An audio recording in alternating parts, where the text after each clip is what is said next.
Hi, Glenn here. You hear that? On my roof?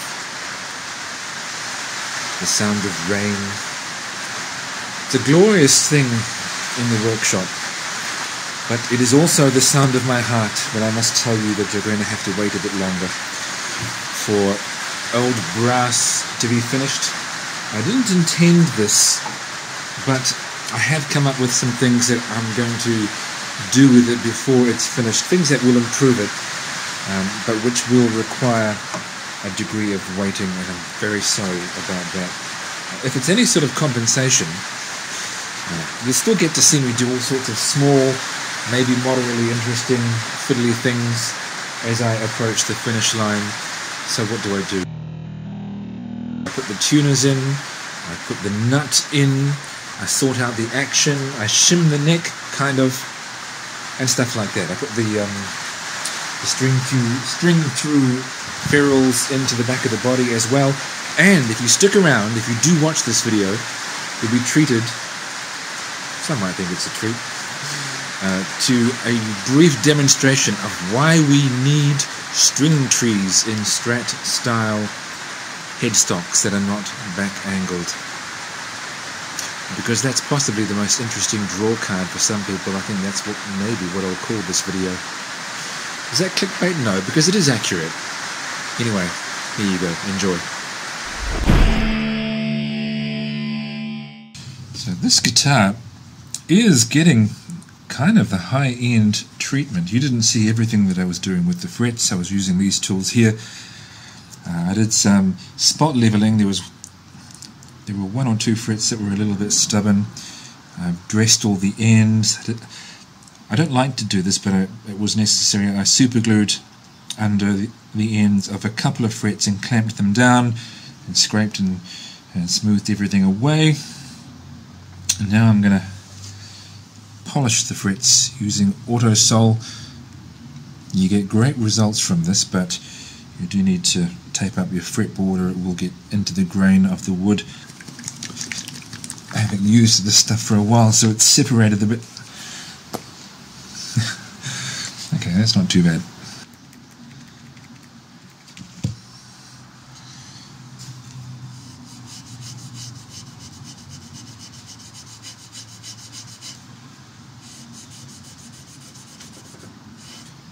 Looking good.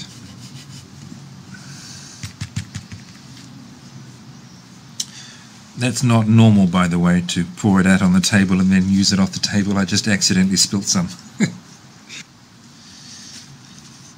I don't know if you can see the difference between the polished and unpolished frets from where you are. Let me just check. Yeah, you can. So they start being much shinier from there on.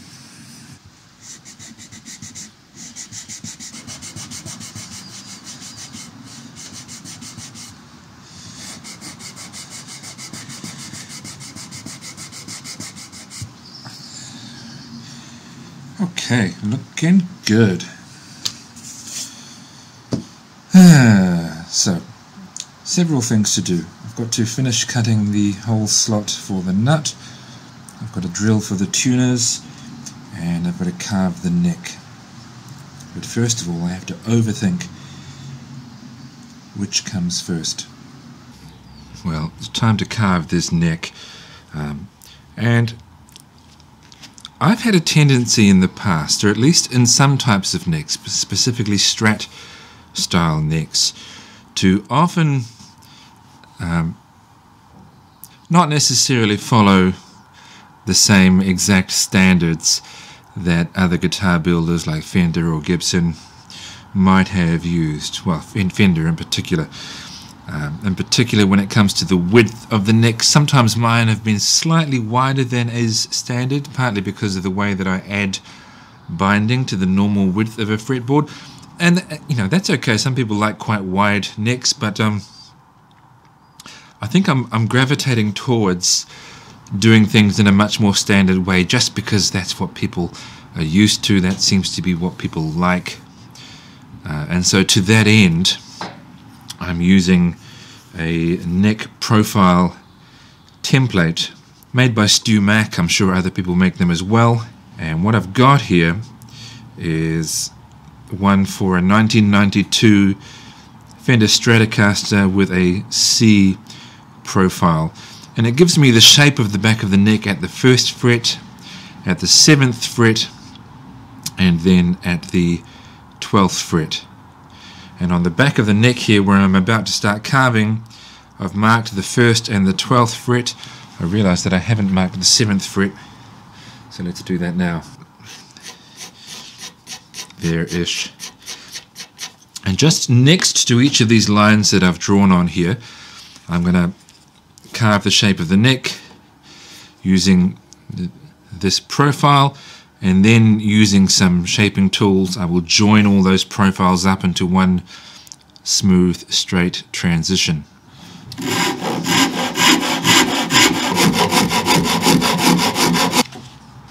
Obviously it's not even close yet, but just to show the way that I'm going to approach this, I'll keep removing a little bit more and then start to compare the shape of the neck with the template, and when it gets close, not quite all the way there, I'll move on to the next spot where I'll start filing.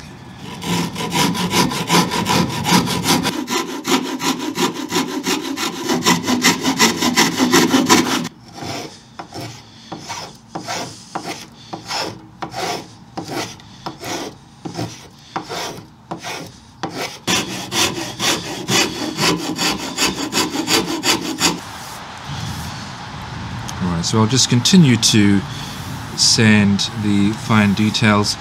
I sometimes get asked when I share photos of my work on Facebook groups of guitar builders, what tools do I use to shape the back of the neck? And well, you've seen the main one,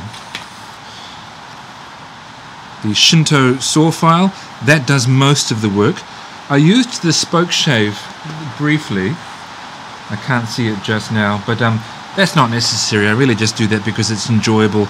After using that for a while, I returned to the Shinto, and for getting around the volute and getting around the transition to the heel of the neck, I use this. It's a small rasp, very cheap. It was either $10 New Zealand or $10 US, but not much. Oh, there's the spoke shave. Very cheap thing. I got it from China. Bought it via eBay. It appears to be, maybe not deliberately because there are probably lots of rasps this shape, but it's similar in design to, is it the Dragon Rasp or the Dragon File that some guitar building websites sell? I think Stu Mac does. But that's dirt cheap and it does a really good job. I would have paid $50 for it if I knew how good it was. And that's it. Those are the only tools that I need, and I guess the only tools that you need for doing the bulk of the shaping. The rest is just sanding. Sand it roughly by hand. I won't do it now because it's getting quite smooth, like so. And then when it comes to very fine sanding, I use 400 grit, that's quite fine I suppose, with a random orbital sander. You don't want to use the random orbital sander with the coarse grits or who knows what overshaping you might do. And that's it. And now I've just got some 400 grit paper and I'm refining the details and removing any remaining scuff marks. Shaping the neck is really enjoyable because you get really fast results and because I don't know, they're just kind of beautiful. But anyway, I'll finish this up now.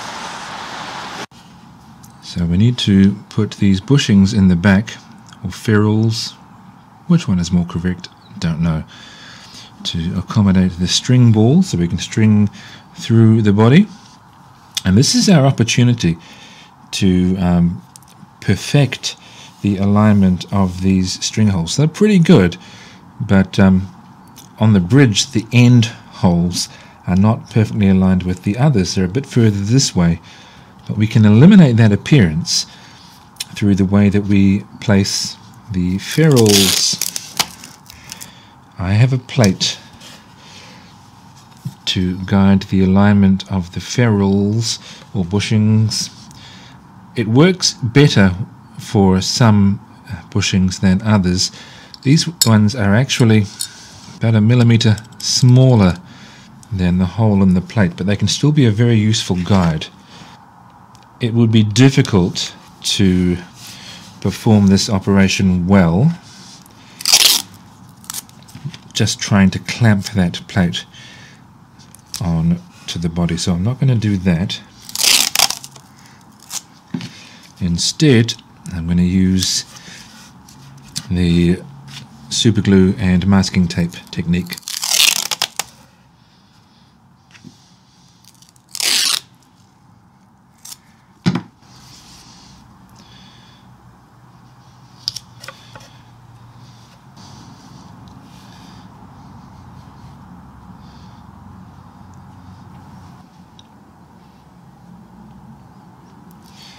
Right, that'll do.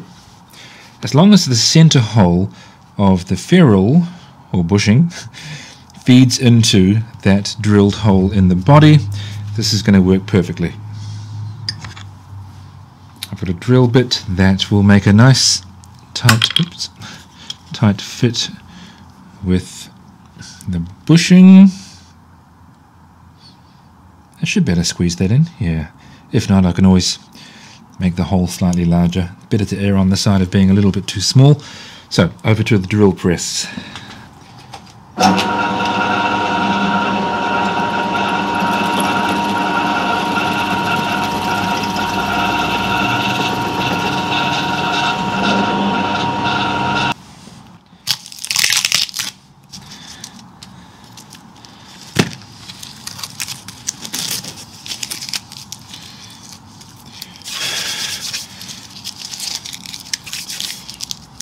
Is it perfect?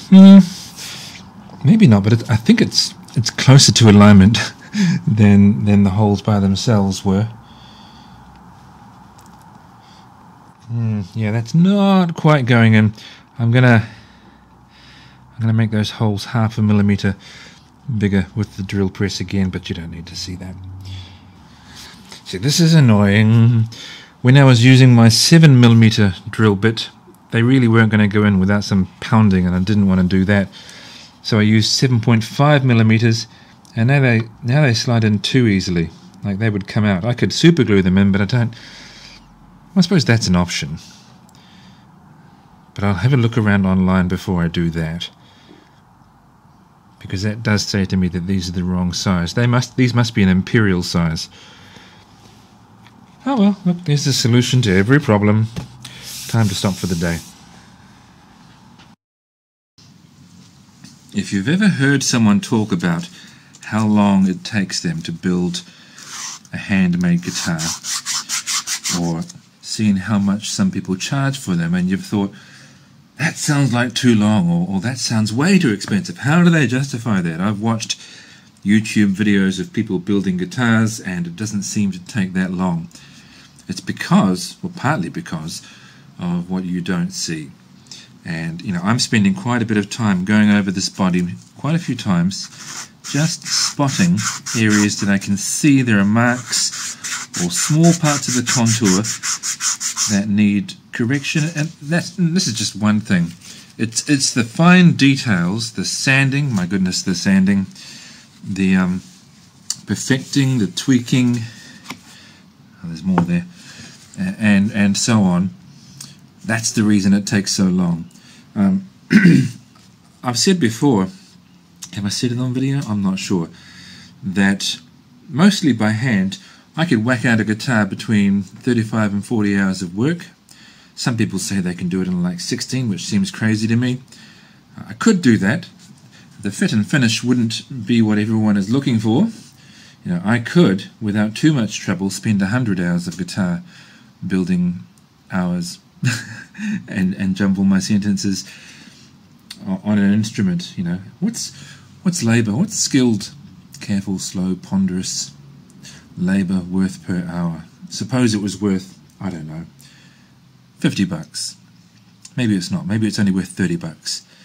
Well, what's 100 times 30? Well, that's $3,000. So things, and I don't charge anywhere close to that, and I don't. To be fair, I don't spend 100 hours on a guitar. The point is, things take a long time and cost a lot for a reason.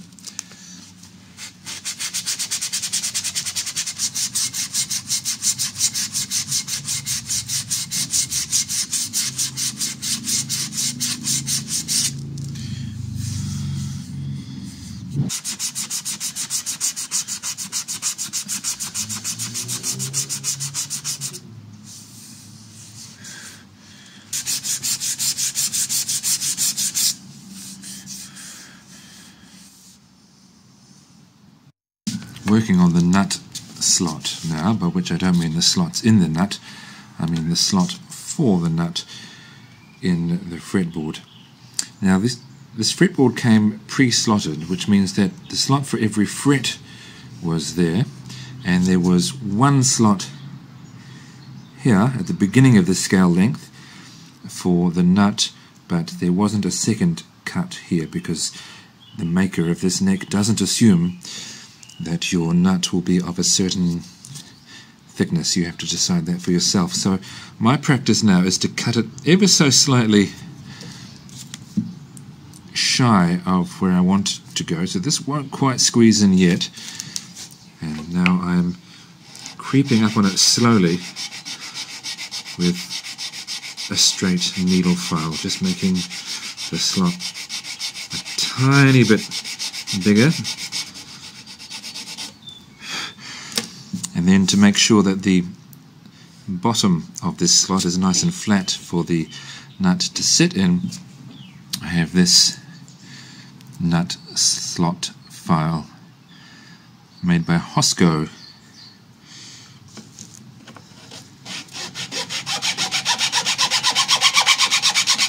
The other thing I could do is put some sandpaper around this ice block stick. In fact, I may try that.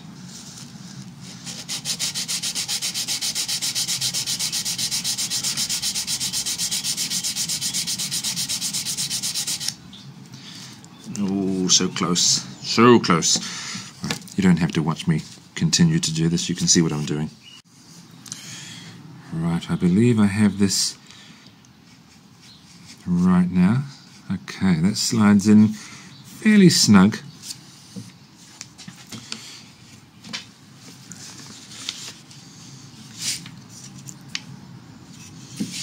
It will move if I move it.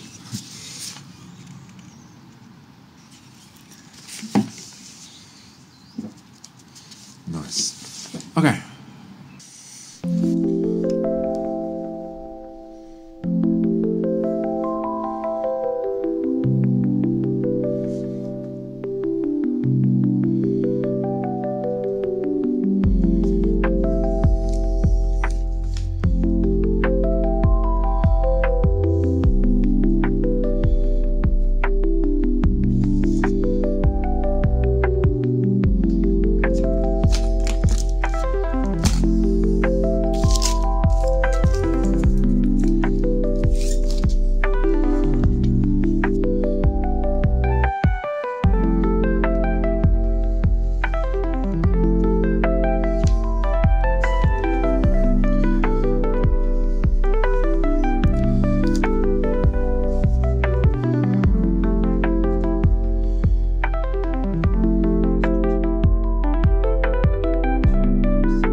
Okay, so 9 mils, 9.5 mils. Let's see which one this tuner bushing goes into. Okay, that's not going anywhere near the 9.5. Sorry, the 9. Even the 9.5. Oh, yeah, okay. 9.5 is nice and snug. It moves when you move it quite firmly on purpose, but that's fine. 9.5 mils it is. Yeah, that 9's just too small. Right, let's drill some holes.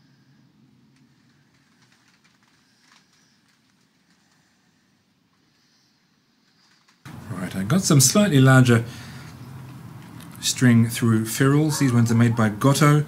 They are 8.5 8.3 millimeters. If you take into account the ridges. My dog is going crazy. There's a neighborhood dog barking, and therefore my dogs are barking. 8.3 millimeters if you take into account the ridges, and so they're designed for 8 millimeter holes, which is what I've now drilled here.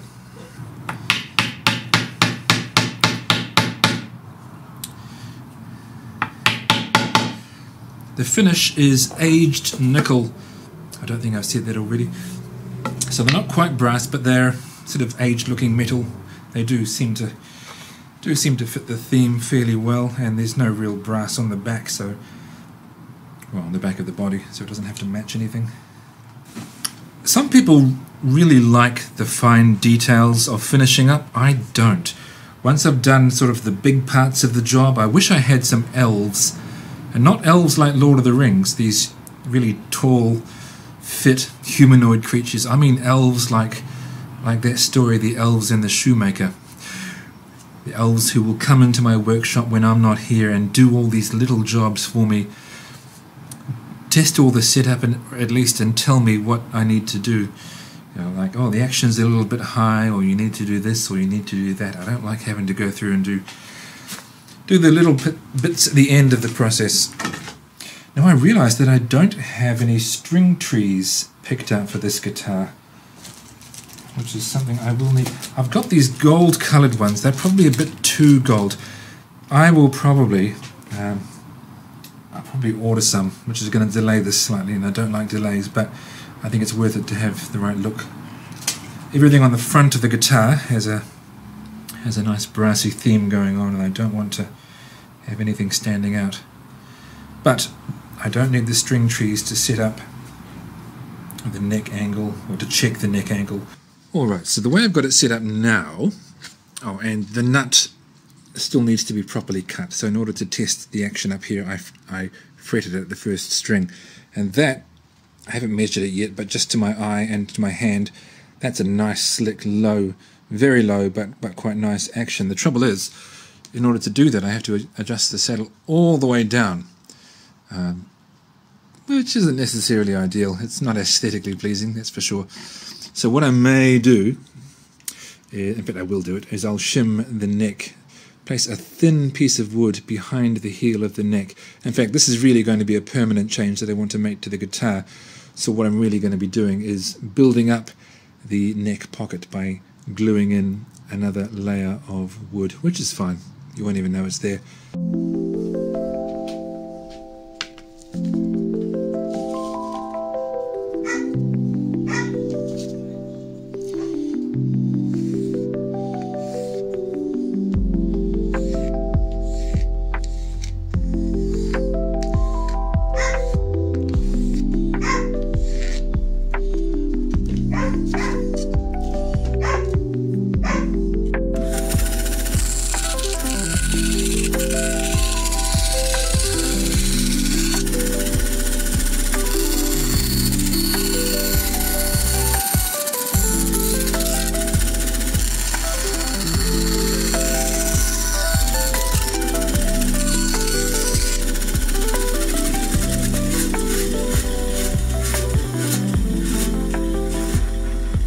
So the outline that I drew was a little bit larger than it needed to be, and I've cut slightly outside the lines. It looks a bit dodgy there, but I think we'll be okay. In other words, you make it oversized, and then you creep up on the correct size by sanding it.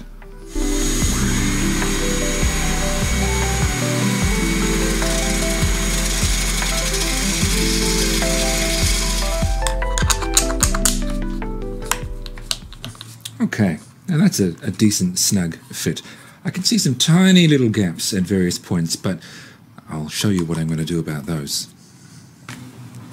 Okay, so let's glue this piece in. You might look at that and say, gosh, isn't that too thick? And yes, it is. After it's glued in, I'm going to do some routing to get it to the size that I want. Now, I mentioned that there are some very tiny gaps around the edge. I could just leave those as is. They are so small it won't matter, but I don't want to. So what I did is because I normally have the vacuum on my sander these days, so I don't have a a ready-made collection of dust. Some people store their sanding dust, so they always do have some on hand. I don't. So I put this dust collector thingy on my sander and did some sanding on a piece of rimu, actually the same piece that the shim came from. Oops, far more than I need, which I guess is better than not having enough. And what I'll do is I'll put glue on this surface, but just around the edges where there might be some gaps, I'm mixing up a paste of sawdust, not really sawdust, but sanding dust and glue, so that will squeeze out through the gaps and fill those gaps. And then I'm going to be routing the top surface away, and you might not even know that there were gaps afterwards, or you might, but they'll be filled up. If my voice sounds a bit hoarse, it's because I've been rather unwell for the last day or so, but I have bounced back now. My little piece of wood that I was using has disintegrated. Oh, not quite, it's just very small. I'll just use my finger. I'll use my finger and then I'll have a wash.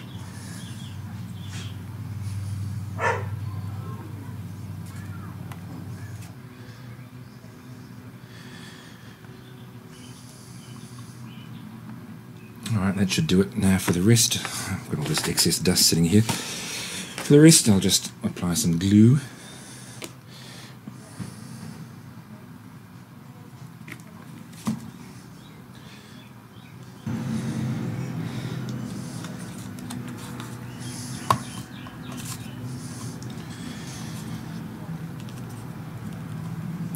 Alright, let's clamp it in.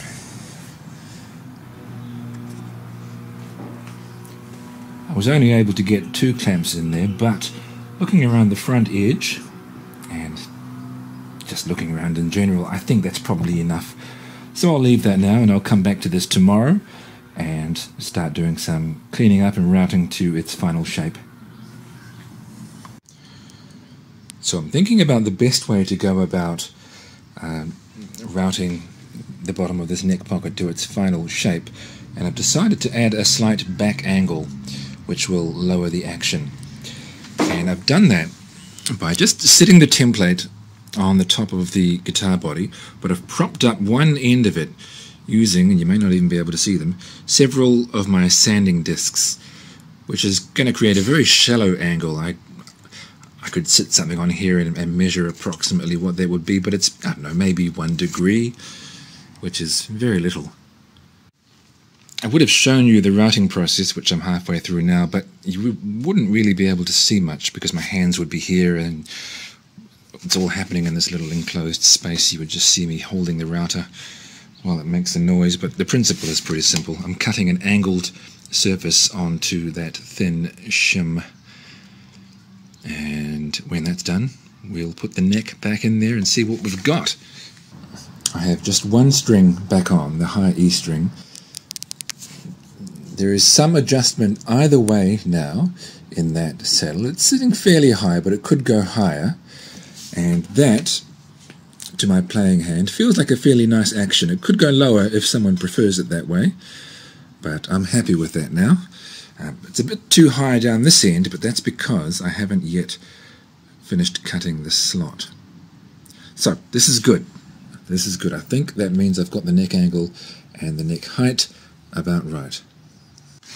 I don't know how well this will work because I'm not sure how well you'll be able to hear the sound that I'm creating acoustically with this guitar, but I just wanted to demonstrate why you want a string tree on a Strat style headstock where there is no back angle to the headstock and the string is travelling quite a long way when it comes to strings 1 and 2, so there's a very shallow angle over the nut. Now just listen to this. Yeah, now you might say to yourself, what's buzzing there? It's not the string isn't touching anything, there's nothing rattling, and you're right, that's true. It's buzzing or not playing very strongly or not playing very clearly because there is some vibration on that side of the nut that's interfering with the note. and that's happening because there isn't a sharp enough angle here. But watch what happens when I do this, when I use my finger as a temporary string tree. Obviously the note is different because I'm stretching the string, but now notice that there is no buzz. Right, now it plays clearly because there's no vibration happening over here, and that is why I'm going to get string trees. I don't like waiting for stuff, and I just assume that you don't like waiting for stuff either, but I've decided to make a couple of interesting changes to old brass, creative changes that I think will make it better and are worth doing. And one of them requires waiting for something to arrive, and I don't want to give anything away, so I'm very sorry. Even though it looks like we're super close to finishing, and we are, you're going to have to wait just a little bit longer. Sorry. Back soon.